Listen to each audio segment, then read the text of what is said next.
Como é que foi pra ti depois de ter recebido o diagnóstico? Tu acha que tua vida, de certa forma, melhorou ou ainda tem coisas para ser resolvidas? Acredito que melhorou, né, não posso dizer que não, melhorou muito, porque quando a gente tem ali um direcionamento, a gente sabe como resolver. Antes eu não conseguia resolver nada, porque eu não sabia o que precisava ser resolvido. Hoje, sabendo, eu sei exatamente aquilo que eu preciso corrigir, o que eu preciso resolver.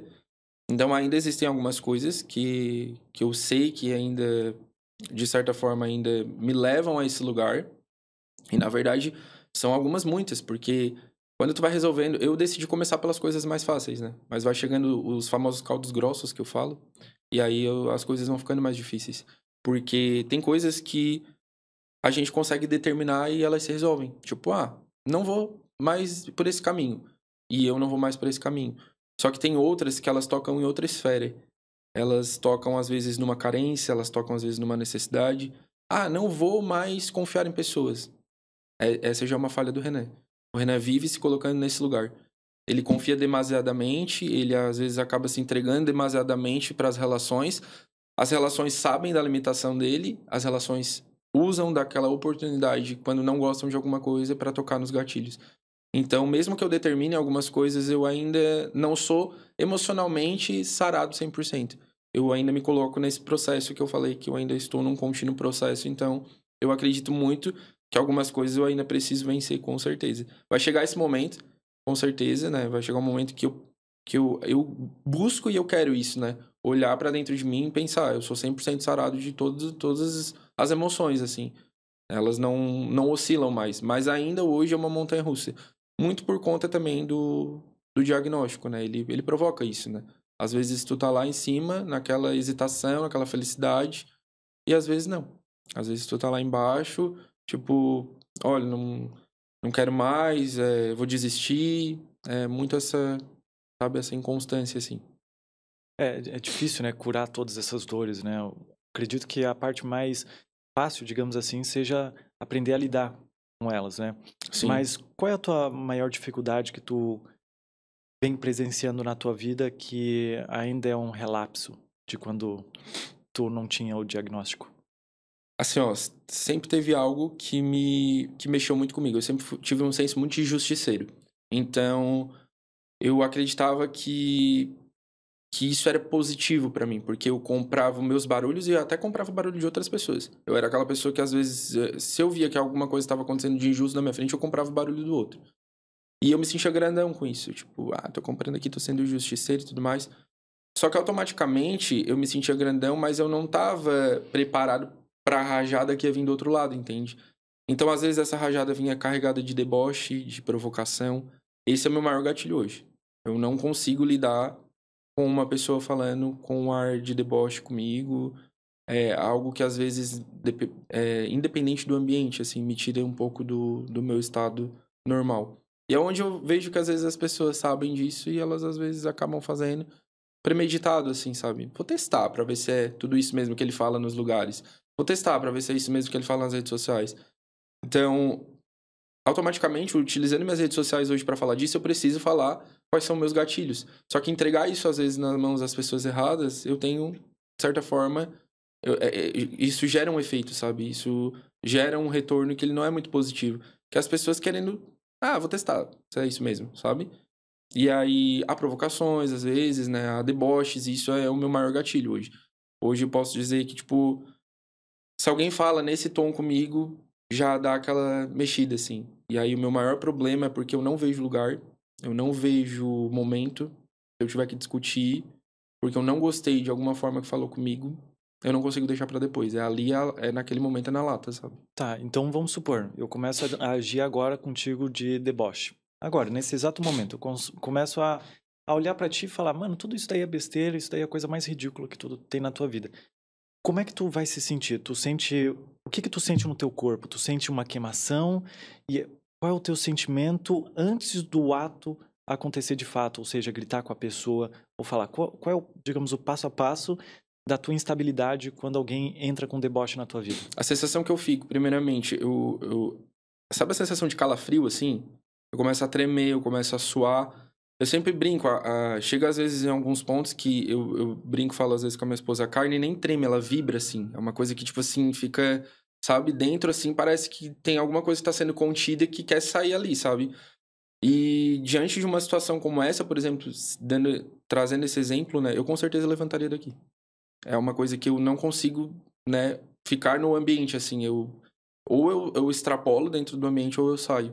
Então, é muito difícil pra mim, assim, é muito difícil. Hoje eu tenho contido muito. Eu tenho passado por situações como essas e tenho contido. Só que aí esses efeitos, aí conter causa um efeito reverso, porque aí depois a minha cabeça fica queimando com relação à situação, sabe? De eu não ter falado nada, de eu ter me contido. Claro que eu sei que isso é crescimento também, porque eu não posso, qualquer coisa que eu não gostar, eu querer falar. Qualquer coisa que eu me sentir atingido, eu querer, né, justificar, ou enfim. Mas depois a minha cabeça, eu até falo, a minha cabeça vira um balão. Ela vai enchendo, ela vai enchendo, ela vai enchendo, ela vai enchendo. Aí às vezes é uma noite de sono que eu perco, porque eu fico pensando o que eu poderia ter falado. A próxima vez que eu ver, eu vou falar isso, isso, isso. Entendeu? E qual é a sensação de depois ter brigado com a pessoa, depois do deboche dela? Tu se sente satisfeito ou tu se sente mal? Não, eu me sinto horrível. É? Eu me sinto horrível. Não te dá aquele... Como o processo do TDAH...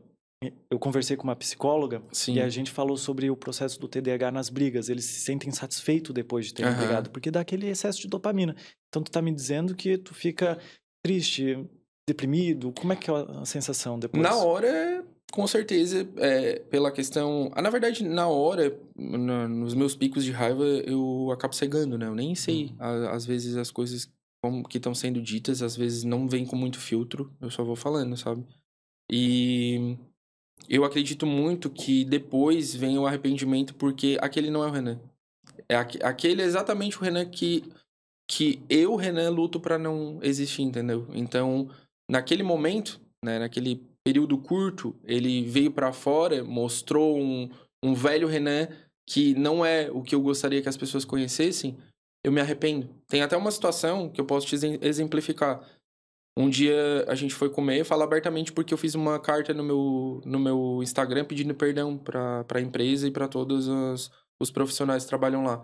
No início que eu fui, né, pra igreja onde eu tô atualmente, a gente tava saindo pra comer, a gente foi no Subway.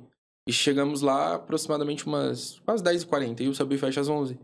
E elas não queriam mais nos atender, porque elas falaram que lá não dava mais de comer. Se a gente quisesse, teria que ser levado pra outro lugar. Pegado o lanche, no caso, levado pra outro lugar. E aí algumas pessoas começaram a indagar, eu quieto ainda. Mesmo não concordando, né? E é aquela coisa, né? Eu tava recém conhecendo as pessoas. Então, tipo assim, né? Vou mostrar minha melhor versão aqui. Eu acho que a gente tava na igreja, sei lá, 2 meses, 3, nem isso. E aí as pessoas começaram, tá, mas peraí, ali fecha às 11, tá na placa às 11, por que a gente não pode sentar? E se a gente comer em 20 minutos? Não, porque a gente já tá recolhendo as coisas, nananana. E aquilo começou a me encher. O jeito que elas estavam falando, com deboche com as pessoas, começou a me encher.